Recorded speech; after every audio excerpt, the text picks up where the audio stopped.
우리 어떤 일들이 계속해서 반복된다는 것은 예사로 볼 일은 아닙니다. 어떤 일들이 계속해서 똑같은 일들이 반복해 나타난다는 것은 거기에 숨어 있는 원리 같은 게 있게 마련이거든요. 뭐 법칙으로까지 명명하기는 조금 좀 과하다 생각이 들지만 나름의 어떤 원리가 있습니다. 우리가 어떤 일들을 반복해서 그 일들을 뭐 실수이든지 아니면 좋은 일이든지 그것을 내가 계속해서 하고 있다면 우리의 마음의 메커니즘을 작용하는 중요한 원리 같은 것이 작용하고 있다는 것입니다. 죄도 마찬가지입니다. 죄는 반복성이 있고요, 지속성이 있고 또 습관성이 있습니다. 죄는 한 번 짓게 되면 계속 동일한 죄를 반복해서 짓게 되는 부분이 있습니다. 참 내가 그것을 끊어보려고 애를 쓰고 노력을 해보지만 잘 안 됩니다. 그 죄가 치명적으로 우리를 끌고 와서 계속해서 그 죄가 우리를 무기력하게 만드는 경험들이 많아서 참 죄에 대해서 우리가 속수무책으로 당하는 경우들이 종종 있게 됩니다. 왜 그럴까요? 죄도 나름대로 성경에서는 죄가 작동하는 하나의 원리 같은 것이 있다 이렇게 말씀하십니다. 즉 죄가 시작되려면 죄 자체로부터 출발되는 게 아니라 죄의 출발 그 이전에 단계가 있다는 거예요. 야고보서 1장 15절은 그렇게 얘기합니다. 뭐라고 얘기하냐면 욕심이 잉태한즉 죄를 낳고 죄가 장성한즉 사망을 낳느니라 이렇게 말씀하고 있습니다. 그러하기에 모든 죄의 뿌리에 뭐가 있다는 겁니까? 욕심이 있다는 겁니다. 탐욕이 있다는 것이죠. 즉 욕심이라고 하는 것은 내 마음이 무언가로 빼앗겼다, 잠식되었다 이런 것을 의미하게 됩니다. 오늘 본문의 11절 보시게 되면 이스라엘 백성들의 죄에 대해서 호세아 선지자가 아주 강하게 질타하고 있는데 음행과 묵은 포도주와 새 포도주가 마음을 빼앗고 있다 이렇게 말씀해주고 있습니다. 오늘 설교 제목이기도 하는데요, 마음을 빼앗긴 겁니다. 마음을 빼앗겼다는 것은 뭘 의미하는 걸까요?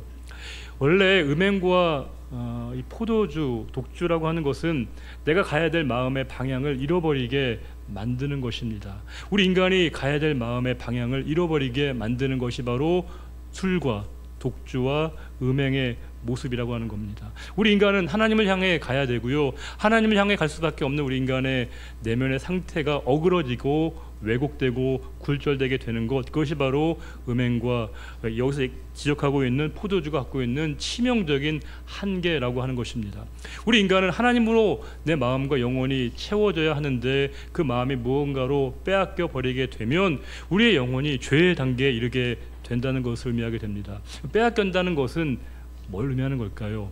빼앗긴다는 것은 결국엔 두 가지를 의미할 겁니다. 그것은 바로 주권과 영토, 영역을 얘기하는 것입니다. 내가 무언가에 빼앗겼다는 것은 나의 삶의 주권을 강탈당했다는 것을 의미하는 것이고요, 내가 뭔가를 빼앗겼다는 것은 마음의 영토, 영역을 빼앗겼다는 것을 의미하게 되는 것입니다.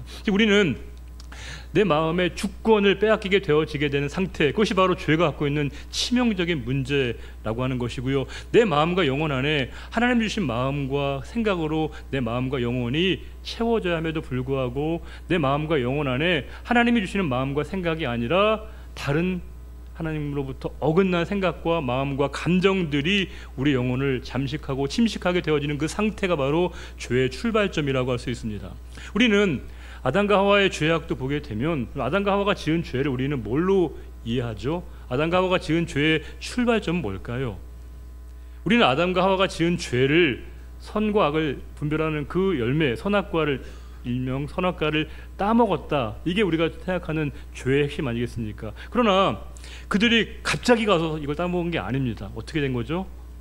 그렇죠, 그걸 계속적으로 주시했습니다. 보암직도 하고 먹음직도 하고 지혜롭게 할 만큼 탐스럽기까지 하다고 성경이 묘사하고 있습니다. 그런데 그렇게 그들이 그것을 보았다라고 하는 것은 보았다는 그 행동 이전에 뭐가 있는 걸까요? 그들의 마음이 뭔가에 빼앗긴 겁니다. 마음이 거기에 잠식되고요, 그것이 침식되어지니까 그 마음이 그것을 사로잡고 있다 보니까 내 마음의 방향이, 내 마음의 길이 하나님을 보아야 되는데 그 눈이 하나님을 보지 못하게 하고요, 선악과에 집중하게 만들었기 때문에 결과적으로 그들이 죄와 범죄와 타락에 이르게 되었다는 것을 성경이 말씀해 주고 있습니다. 당시 지금 호세아 시대의 많은 백성들의 모습도 이와 같았습니다. 그들이 지금 죄의 현실은 뭐냐? 그들의 마음이 빼앗겼다는 겁니다. 마음이 강탈당했다는 거예요. 하나님이 하나님이 주신 마음으로, 하나님이 주신 생각으로 마음이 채워져야 함에도 불구하고 그들의 마음이 자신의 생각과 감정과 이기심과 탐욕과 욕망과 욕심이 그들을 잠식하고 있었다, 이렇게 말씀하고 있습니다. 여기에 음행과 묵은 포도주와 새 포도주가 마음을 빼앗다 할 때 이 마음이란 말이 레부라고 하는 단어를 쓰더라고요. 레부라고 하는 히브리어 단어가 구약에 551번이 쓰입니다. 적어요, 많아요? 적어요? 500번이 넘으면 굉장히 많이 쓴 겁니다. 551번을 쓰고 있는 이 단어는 마음이라고 우리가 흔히 얘기하는 감정과 우리 느낌의 표현을 뛰어넘습니다. 이 레브는 정의를 얘기하는 겁니다. 내 인격의 산실을 얘기하는 거예요. 내 인격이 빼앗겼다는 겁니다. 내 마음의 중심이 하나님으로 가야 될 그 마음이 빼앗겼다는 겁니다. 하나님을 지향해야 되고 하나님을 바라봐야 될 내 마음이 빼앗겼다는 것을 의미하게 되는 겁니다. 지금 당시의 사람들은 그들이 섬기고 있는 신들을 찾기 위해서 신들에게 가서 그냥 제사만 드린 게 아니었습니다. 그 제사를 드리기 위해서 하나의 매개체가 있었는데 그것이 바로 종교적인 매음이었습니다. 즉 그 여인들이 신전 앞에 있어서 몸을 팔고 그 이후에 그들이 제사를 드렸을 때 그 제사가 보다도 효과적이라고 믿는, 우리가 볼 때 지금 너무나 어처구니 없는 믿음을 그들이 현실로 가지고 있었습니다. 그리고 그 행위들이 공공연하게 사회 전반으로 유포되어 있고 광범위하게 모든 사람들의 마음과 생각을 지배했습니다. 이게 얼마나 잘못된 것인가를 오늘 호세아가 개탄스러운 마음으로 지적을 하고 있는 겁니다. 그러면서 12절에 이렇게 얘기합니다. 내 백성이 나무에게 묻고 그 막대기는 그들에게 고하나니. 사람들이요 막대기와 나무를 보고 거기에 질문을 하는 거예요. 뭔가를 묻는 겁니다. 왜요? 이유가 뭘까요? 그 나무에 신통력이 있다고 생각한 것이죠. 물론 여기서 나무는 그냥 평범한 나무는 아니에요. 우리가 크게 보게 되면 이스라엘의 가장 지배적인, 이스라엘 사람들을 항상 혼미하게 했던 두 양대신이지 않습니까? 바알과 아세라. 이 아세라는 뭐냐면 목상입니다. 바알은 석상이고요. 지금 이 나무는 바로 그 아세라 여신을 얘기하는 겁니다. 사람들이 아세라 여신을 찾아가서 그 여신에게 뭔가를 구하고 뭔가를 찾고 뭔가에게 자신의 마음을 의탁했다는 거예요. 왜요? 왜 그럴까요? 이 신이 내가 원하는 것을 들어줄 수 있다라고 하는 강력한 믿음을 가지고 있었습니다. 강력한 신념을 가지고 있었습니다. 믿음을 늘 말씀드리지만 믿음은 크기보다 더 중요한 게 뭘까요?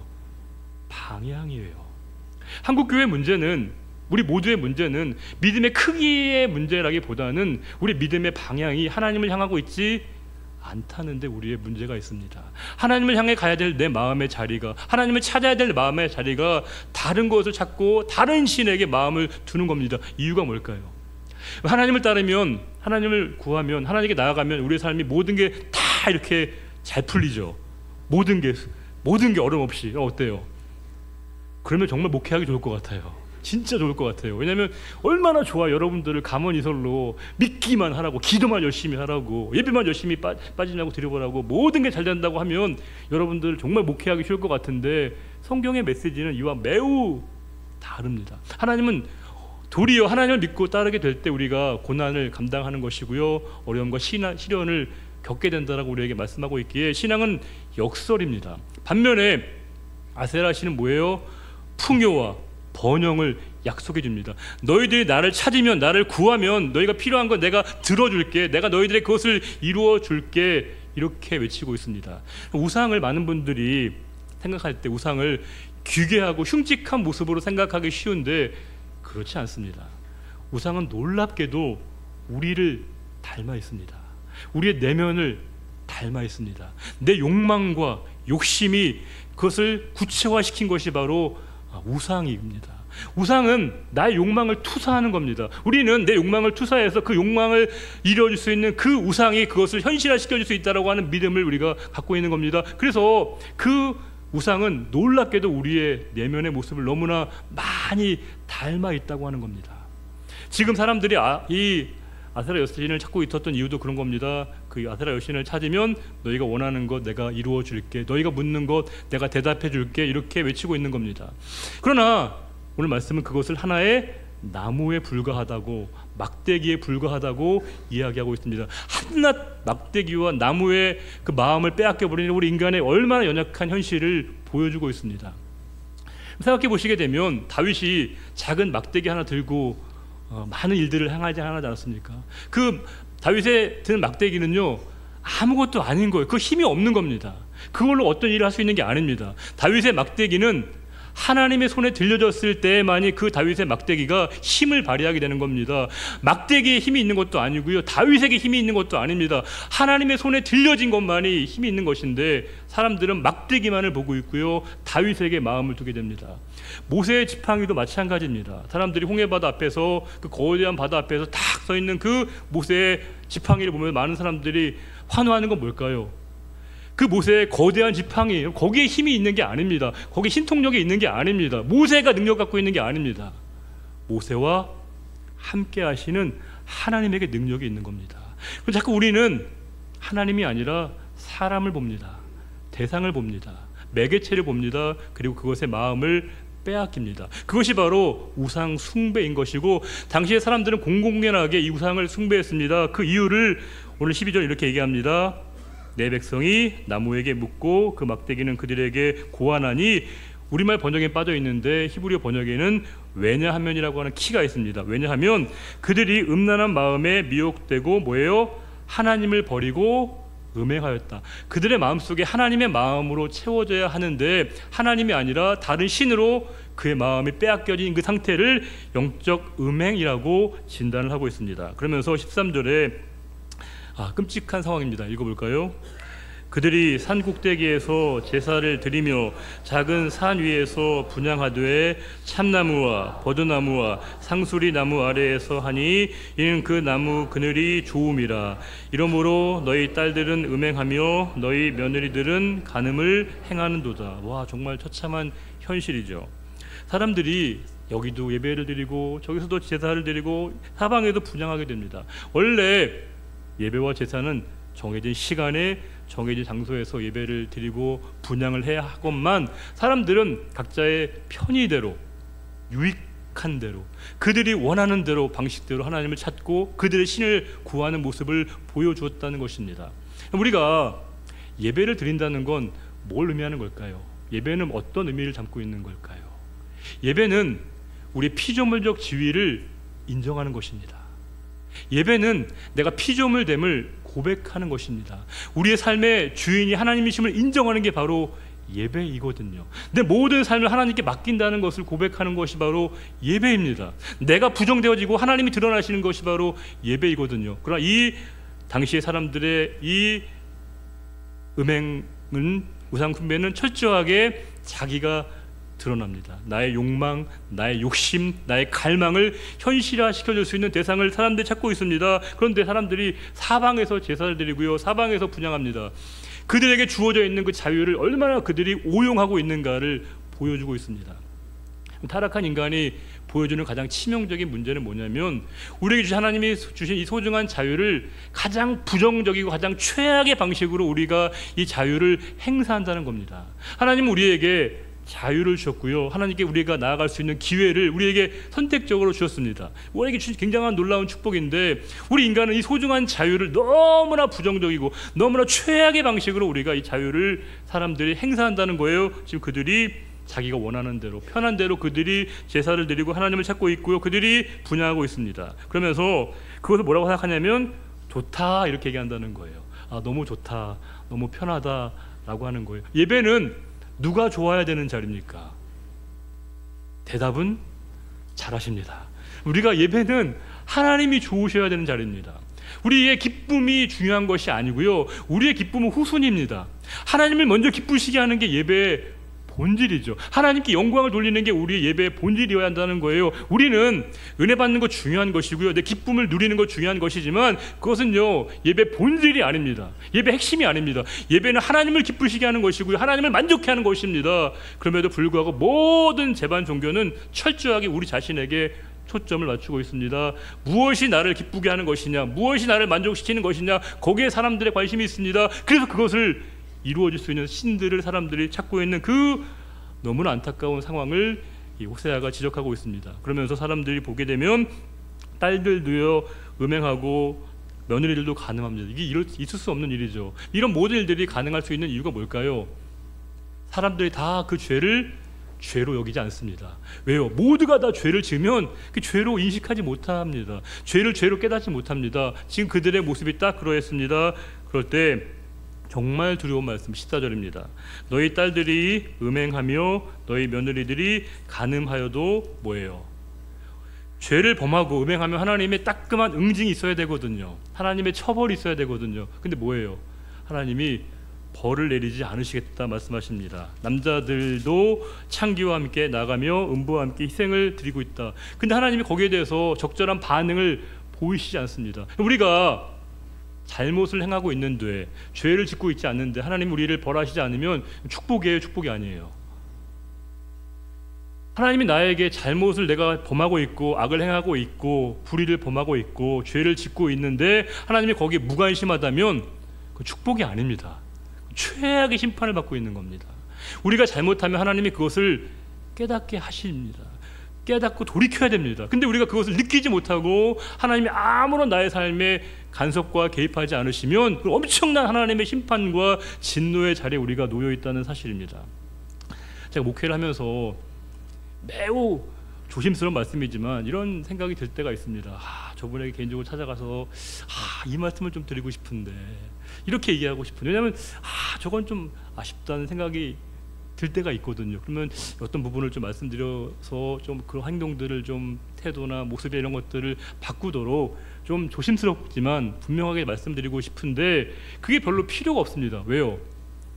아무리 좋은 얘기를 해도요, 사람이 그 말을 듣는 게 아닙니다. 우리가 1대1로 만나서 개인적으로 얘기해서 우리가 달라질 수 있는 사람이요, 공적인 예배 시간에 말씀을 들을 때 변화되지 않는 게 아닙니다. 말씀을 들을 때 하나님 말씀을 듣지 못하는 사람은요, 아무리 우리가 개인적으로 찾아가서 1대1로 권면하고 권고한다 할지라도 그 말씀을 듣지 못합니다. 왜요? 깨달음이 없습니다. 우리가 그 말씀을 받아들이는 것은 하나님이 깨닫게 하셔야만이 그 말씀이 우리에게 들려지게 된다는 거예요. 뒤에 말씀은 뭐라고 되어 있냐면, 그래서 깨닫지 못하는 백성은 뭐예요? 망한다고 되어 있습니다. 시편 49편 20절에 이렇게 말씀하고 있습니다. 존귀하나 깨닫지 못하는 사람은 짐승과 같다고 말씀하고 있습니다. 우리가 깨닫지 못하는 것 자체가 멸망입니다. 깨닫지 못하면 우리가 멸망을 당하는 것 이전에 말씀을 듣지 못하고 깨닫지 못하면 그것이 바로 멸망이고요, 진노이고 하나님의 심판이라고 하는 겁니다. 제가 여러분들보다 약간 2% 감사한 건 바로 그거예요. 하나님 말씀을 좀 먼저 보지 않습니까? 그러면서 그 말씀을 먼저 두렵게 받아들이거든요. 그 말씀을 통해 하나님이 깨닫게 하시는 부분이 있습니다. 이런 부분을 제가 또 놓쳤구나, 몰랐구나, 간과했구나. 그 말씀을 저에게 적용하며 받아들이고 있습니다. 제가 누차 말씀드린 것처럼 설교할 때 제가 이 예배 시간에서 누가 가장 열심히 말씀을 듣고 있을까요? 설교 제가 할 때 가장 열심히 듣는 사람 누굴까요? 물론 보이긴 보여요. 여러분들 보면 제가 누가 열심히 듣는지를 좀 육안으로도 판단이 되지만 가장 열심히 듣는 분들은 물론 집사람도 되겠지만 제가 열심히 듣고 있습니다. 제가 제 입술을 통해 하나님 말씀을 전하게 하시지만 두렵고 떨림으로 그 말씀을 저에게 향하시는 말씀으로 받아들이거든요. 하나님 말씀에 깨달음에서 자리에서 예외 있는 사람은 아무도 없습니다. 아무리 이 신앙의 경륜이 길어도, 우리 신앙의 연수가 길어도요, 언제나 우리는 겸손하게 하나님 말씀 앞, 오늘로서 우리가 그 말씀을 받아들여야 합니다. 오늘 내게 주시는 은혜를 내가 공급받아야만이 그 말씀이 나에게 일용할 은혜가 되어져서 그 말씀을 붙잡고 우리가 살아갈 수 있는 거예요. 지금 그들은 말씀을 듣지만 깨닫지 못하는 연약한 상태, 그것이 바로 성경은 망합니다. 하나님의 심판이다라고 말씀해주고 있습니다. 그러면서 15절에 이스라엘아 너는 음행하여도 유다는 죄를 범하지 못하게 할 것이라. 여기서 이스라엘은 북이스라엘을 얘기하는 것이고요, 유다는 남유다를 얘기하는 것인데, 북이스라엘은 죄를 지어서 이렇게 참 안타까운 현실이지만 남유다는 너희라도 정신을 차려, 너희라도 바르게 돼 라고 하는, 그들을 보고 타산지석과 반면교사로 삼으라는 말씀을 주고 있습니다. 왜 그런가? 뒤에 있는 말씀을 15절 한 번만 더 읽어볼까요? 이스라엘아 너는 음행하여도 유다는 죄를 범하지 못하게 할 것이라. 너희는 길갈로 가지 말며 벳 아웬으로 올라가지 말며 여호와의 사심을 두고 맹세하지 말지어다. 참 안타까운 말씀이에요. 왜냐하면 길갈과 벳 아웬이 나오지 않습니까? 여러분, 길갈은 어디일까요? 길갈은 유명한 장소예요. 이스라엘 백성들이 출애굽한 다음에 광야 40년을 거치고 난 다음에 그들이 가나안 땅에 들어가서 첫 번째 요단강 직전에 만났던 바로 그 땅입니다. 이 길갈에서 어떤 일이 있었냐면, 길갈의 뜻은 뭐예요? 굴러가게 하다, 이런 뜻입니다. 하나님이 이제 과거의 수치를 굴러가게 하셨다. 종과 노예로 살았던 우리들을 단절시킨 그런 중요한 기념비적인 사건이 있는 장소가 바로 길갈이었습니다. 그런데 그 길갈이 도리어 우상의 숭배의 본산지가 되었다는 겁니다. 하나님을 찾고 하나님의 은혜를 기억해야 되는 그 자리가 너무나 처참하게 바뀌어져 있는 그 현실에 대해서 안타까운 마음을 이 호세아가 표현하고 있습니다. 더 놀라운 건 벳아웬입니다. 벳아웬의 원래 이름이 뭘까요? 베델이었습니다. 벳은 히브리어로 무슨 뜻이죠? 집이란 뜻이고요. 베델은 뭐예요? 엘이 하나님이고, 그러면 베델이 뭘까요? 하나님의 집. 너무 귀한 이름이죠. 근데 그 예전에 벳엘로 불렸던 그 장소가 지금 뭐예요? 벳아웬으로. 아웬은 허무란 뜻이거든요. 원래 하나님의 집이었던 그 장소가 뭐가 됐다는 거예요? 허무의 집이 됐다는 겁니다. 하나님의 집이 허무의 집이 됐다는 겁니다. 얼마나 안타까운 일입니까? 우리가 생각해 보면 베델이 영원한 베델이 아닙니다. 베델이 그 가치를 잃어버리게 되면 벳아웬이 된다는 거예요. 성도, 우리가 성도라고 부르지 않습니까? 거룩한 무리, 거룩한 백성. 그러나 이 성도라는 이 거룩한 이름에서 성을 빼면 우리는 그냥 무리에 불과합니다.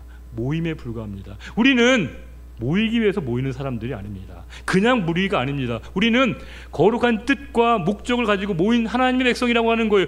그 하나님의 정체성을 잃어버리게 되면 더 이상 우리가 성도가 아니고 교회가 아님을 우리에게 말씀해 두려움을 주는, 경계심을 가진 말씀을 주고 있습니다. 너희가 이제는 길갈로 가지 말고 벳아웬에 올라가지 말고 여호와의 사심을 두고 헛되이 맹세하지 말라, 이렇게 말씀하고 있으면서 어떻게 권면하고 있는가? 이스라엘을 비유컨대 이렇게 얘기합니다. 이스라엘은 완강한 암소처럼 완강하다. 우리말로 좀 다르죠. 우리는 되게 고집을 부릴 때 뭐라고 짐승을 하냐면 황소 같다, 이렇게 얘기하거든요. 근데 여기는 뭐예요? 암소 같다. 좀 다르죠. 너희가 암소처럼 너무 완강해, 너무 너희가 드세고 있어, 완악해, 이렇게 말씀해주고 있습니다. 완강한 암소는요, 고집스러운 황소는 하나님의 은혜를 받을 수 없습니다. 누가 하나님의 은혜를 받을 수 있는가? 16절도 읽어볼까요? 이스라엘은 완강한 암소처럼 완강하니 이제 여호와께서 어린 양을 넓은 들에서 먹인같이 그들을 먹이시겠느냐. 다른 말로 얘기하면 누가 하나님의 그 푸른 풀밭에서 하나님의 말씀의 꼴을 먹을 수 있는가 보면요, 어린 양이 돼야 한다는 것입니다. 암소처럼 황소처럼 고집 부리면 하나님의 은혜를 경험할 수 없습니다. 내가 낮아지고 겸손하게 하나님의 은혜를 구할 때, 어린 양처럼 하나님이 인도하시는 목자 되신 그분을 온전하게 신뢰할 때만이 우리가 하나님의 은혜의 말씀의 꼴을 경험할 수 있는 것이고요, 그분께서 우리를 먹이심을 우리가 경험할 수 있다, 이렇게 말씀해 주고 있습니다. 그러면서 가장 무서운 처벌, 심판, 17절입니다. 에브라임이 우상과 연합하였으니 뭐예요? 버려두어. 방치, 방임입니다. 하나님이 내버려 두는 건 이건 정말 다행스러운 게 아닙니다. 진짜 두려운 겁니다. 우리가 잘못하면 하나님 우리를 깨닫게 하실 때를 경험하는 것이고요, 하나님 우리에게 깨달음을 주셔야 우리가 돌이킬 수 있는 것인데, 아무런 내 마음에 자극도 받지 않고 그 말씀이 나에게 다가오지 않는다면 이것은 하나님의 방치와 방임은 최악의 심판인 것이고, 지금 북이스라엘 상황이 그러하다는 겁니다. 그러면서 왜 그런가? 그들이 마시기를 다하고는 이어서 음행하였으며, 그들은 뭐예요? 부끄러운 일을 억지로 한다? 아니에요. 부끄러운 일을 좋아한다고 되어 있습니다. 부끄러운 일은 부끄러워해야 되는데 그 부끄러움을 모르게 되죠. 죄를 죄로 인식하지 못하는 상태, 우리가 양심의 화인 맞게 되어지는 상태가 되면 죄를 깨닫지 못하게 될 때 이것이 얼마나 처참한 일인가를 이 호세아가 굉장히 목 놓아서 외치고 있습니다. 그러면서 마지막 19절에 바람, 루하인데 여기서 바람은 심판의 바람을 얘기하는 거예요. 그 심판의 바람이 날개로 그들을 쌌고 그들의 제물로 말미암아 부끄러운 하나님의 완전한 심판을 받게 될 거야 라고 하는 두렵고 떨리는 말씀을 그들에게 주고 있습니다. 너무나 두려움, 최종적인 선언처럼 보입니다. 그런데 참 놀라운 건 이렇게 하나님이 호세아를 통해서 너희가 이렇게 불의한 것에 대해서 책망할 것이고 심판할 것이다 라고 말씀하셨으면 뭘 하시면 되는 거예요? 바로 하나님의 심판을 집행하시고 실행하시면 되거든요. 근데 놀라운 건 하나님은 참 희한하게 뜸을 들이세요. 뜸을 들이십니다. 그럼 우리가 신약을 대표하는 사랑의 사도가 요한이라고 할 때 구약을 대표하는 사랑의 선지자는 누굴까요? 호세아입니다. 호세아는 그야말로 하나님의 사랑을 대변해 주는 사람입니다. 하나님의 심판을 얘기했으면 바로 하나님의 심판을 집행하시면 될 것 같은데 놀랍게도 호세아의 메시지는 하나님의 심판의 포커스가 있는 것이 아니라 하나님의 구원과 회복과 치유를 말씀하고 있습니다. 하나님이 우리들에게 기회를 주실 때 그 기회를 잡으라는 거예요. 참 이해가 안 되죠. 우리가 이해가 안 되는 말씀은 우리가 은유적으로 주시는 그 상황들로 환원시키면 우리가 이해가 될 때 있습니다. 우리가 도무지 이해 안 되는 상황은 우리의 가족의 문제, 부모와 자녀의 관계로 생각해 보게 되면 이해가 될 때가 있습니다. 부모가 너무 화가 날 때가 있어요. 자식을 키우다 보면 너무 화가 나서 이제 부모가 체벌을 하거나 매를 들어야 될 때가 있는데, 매를 들려고 할 때 부모가 바로 매를 드는 경우도 있지만 대부분은 뭐예요? 부모가 기회 아닌 기회를 줍니다. 되게 어릴 때마다, 어릴 때 세까지 셀 때까지 잘못했다고 해, 이렇게 얘기합니다. 근데 부모가 하나, 둘, 그러면 이제 바로 애들이 얘기하면 되는데 그렇게 얘기하는 애들이 별로 없습니다. 그럼 바로 뭐가, 하나, 둘 다음에 뭐가 와야 돼요? 셋이 와야 되는데 희한하게 엄마의 숫자는 달라요. 하나, 둘, 둘의 반, 둘의 반의 반, 계속 뭔가를 이렇게 지원시킵니다. 이게 정말 이해가 안 되거든요. 왜 그렇게 해야 되나? 엄마의 마음은 매를 드는 목적이 있는 게 아닙니다. 목적이 뭐예요? 아이가 반성하고 돌이키고 돌아설 수 있는 기회를 주시는 거죠. 제가 아이를 키우면서 늘 그런 걸 느꼈는데, 저희도 이제 아이가 다 장성했으니까 지금은 그런 일이 없지만 어릴 때 보면 참 희한해요. 이게 여러분 정말 한 뱃속에 나온 아이가 그렇게 다르더라고요. 큰애와 작은아이, 물론 3년 터울이지만 너무 달라요. 큰애는 완전 독립군 같아요. 모든 상황에서 얼마나 의지가 굳세는지 모릅니다. 그러니까 되게 자기가 좀 강한, 그러니까 좀 뭔가 이렇게 의협심이 강한 좋은 거죠. 근데 작은 애는 겁이 많아요. 겁이 많고 쉽게 얘기하면 비겁합니다. 근데 큰 아이는 굉장히 용감한 아이예요. 근데 엄마가 되게 이제 매를 들면, 이렇게 어릴 때 아주 드문 얘기지만 매를 들면 큰 아이는 희한하게도 그 매를 다 맞아요. 독립군처럼. 10대 맞을래? 맞겠다는 거 이렇게. 근데 엄마는 너무 마음이 아픈 거예요. 왜요? 엄마가 때리고 싶겠습니까? 빨리 돌이키기 원하는데 그냥 꿋꿋하게 무슨 본인이 독립 추진한다고 이렇게 다 맞고 있습니다. 근데 작은 애는 그렇지 않습니다. 작은 애는 10대를 맞으려고 할 때 한 대만 때리면 세상에 가장 비겁한 자의 모습을 합니다. 잘못했다고, 내가 잘못했다고. 엄마가 원하는 딸은 당연히 큰 아이가 아니고요, 작은 아이라고 여러분 다 아시지 않습니까? 부모의 마음이 다 그런 거예요. 하나님의 마음이 그러하다는 겁니다. 하나님은 호세아를 통해서 당신의 마음이 어떠한가를 당신의 백성들에게 보여주고 있습니다. 빨리 돌이키고 하나님을 향하여 그 마음의 방향을 선회할 것을, 너희가 거짓된 것에, 음행에 잠식되었던 너희들의 마음을 다시 하나님의 마음으로 채우도록 하나님께서 호세아를 통해서 당신의 백성들에게 말씀을 주고 있다는 사실입니다. 우리 호세아 6장 1절부터 3절까지 말씀을 다시 한번 읽고 오늘 말씀 마치겠습니다. 호세아 6장 1절부터 3절 함께 읽겠습니다. 오라, 우리가 여호와께로 돌아가자. 여호와께서 우리를 찢으셨으나 도로 낫게 하실 것이요, 우리를 치셨으나 싸매어 주실 것임이라. 여호와께서 이틀 후에 우리를 살리시며 셋째 날에 우리를 일으키시리니 우리가 그의 앞에서 살리라. 그러므로 우리가 여호와를 알자. 힘써 여호와를 알자. 그의 나타나심은 새벽빛같이 어김없나니 비와 같이 땅을 적시는 늦은 비와 같이 우리에게 임하시리라 하니라. 아멘. 하나님 우리에게 말씀하시기를, 나는 인애를 원하고 제사를 원하지 않으며 번제보다 하나님을 아는 것을 원한다고 말씀하셨습니다. 하나님, 우리의 마음 속에 하나님의 마음으로 채워 주옵소서. 우리의 생각 속에 하나님의 생각으로 우리의 생각을 채워 주어서 언제나 우리의 마음의 방향이 하나님이 원하시는 길로 나아갈 수 있는 그 용기를 저희들에게 허락하여 주옵소서. 저희는 작은 것에 너무나 많이 미혹되고 흔들리고 또 말씀을 들어도 깨닫지 못할 때가 너무 많습니다.